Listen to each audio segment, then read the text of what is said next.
Alright you guys, today we'll take a look how to make this a really cool spinning text around an object here in After Effects. Step 1, let's go into Photoshop and we're going to need to remove the background from this image. I'm also going to leave a link in the description with this image so you can download it. So all you need to do is click on Remove Background. Make sure to save it as a PNG file. So this way we're going to have the original hand with the background and another PNG without any background. And for the text, I got to go with this custom text I made in Illustrator. But you also can select the type tool and write something directly in After Effects. I got to go save this as an AI file. Now let's go in After Effects, click on New Composition, rename it as Cylinder. I got to go with this artboard size, 6 seconds, black background, click OK. And now I'm going to select these two images, the original and the PNG, and just drag and drop into the work area here. Press the letter S for both and scale them down until it's going to fit. Now I'm going to drag in the AI file with the text. Click OK. Let's drag the text into the composition. Right click on the text, create, and select create shape from vector layer. I'm going to delete the original one. And I'm going to select the shape layer, go to the fill, I'm going to switch it to white, click OK. And there you go, we got everything set right here.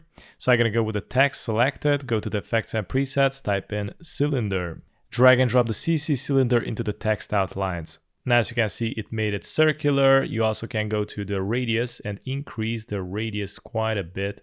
I'm also going to uncheck the hands so you can see what I'm dealing with.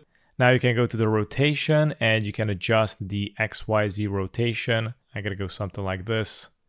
And you also can rotate. And if I zoom in, as you can see at the end, the P and the ending, they're not visible that well. So for that, I can press the letter S to scale the text and I'm going to decrease it. And check this out. Now we got more space in there. Now I'm going to make the PNG layer visible so I can see what I'm dealing with. Increase the radius a little bit more. If you don't like the text how it is, you also can stretch it. Let me adjust it a little bit more. You also can set up the position, left to right, up or down. There you go. I'm gonna go increase the light. Now let's go to the rotation Y, and we're gonna activate the stopwatch. Also make sure that you're in the beginning here. And we're gonna bring this all the way to the end. And we're gonna go to the rotation Y and go here and type in -1. So it's gonna rotate 360-degree angles. I also gonna press the letter U, so it's gonna highlight the keyframes, and I'm gonna push this keyframe all the way out. And it is spinning. Select the text.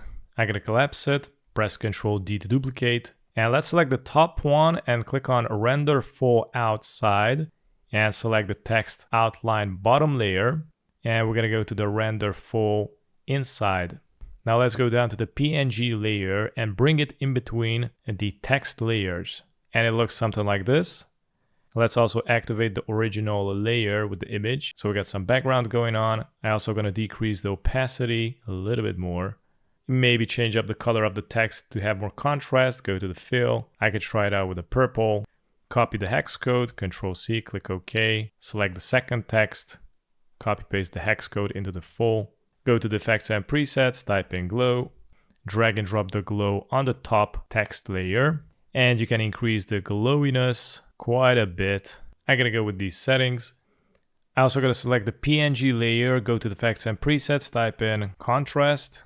Select the brightness and contrast, drag and drop on the PNG. And I'm gonna go and decrease the brightness a little bit more. So the typo is gonna pop better. Now, but at least we're going to make the colors of the hand similar to the typo. So we're going to select the PNG, press Ctrl D to duplicate. Go to the effects and presets, type in colorama. Drag and drop the colorama on the PNG. And we're going to go to the output cycle, remove the unnecessary colors. I'm going to go with the purple, blue, and cyan and adjust the colors accordingly. I'm going to try it out like this. Why not? And let's go to the mode. Here we got the blend mode. If you don't have it, you can go to toggle switch. So this way it's going to appear. And let's go and switch it to overlay. And you also can decrease the contrast by going to the properties, transform, and decrease here the opacity until it's going to be pretty soft and it's going to blend in with the text colors. Hit play, and this is how you make it. Thanks for watching.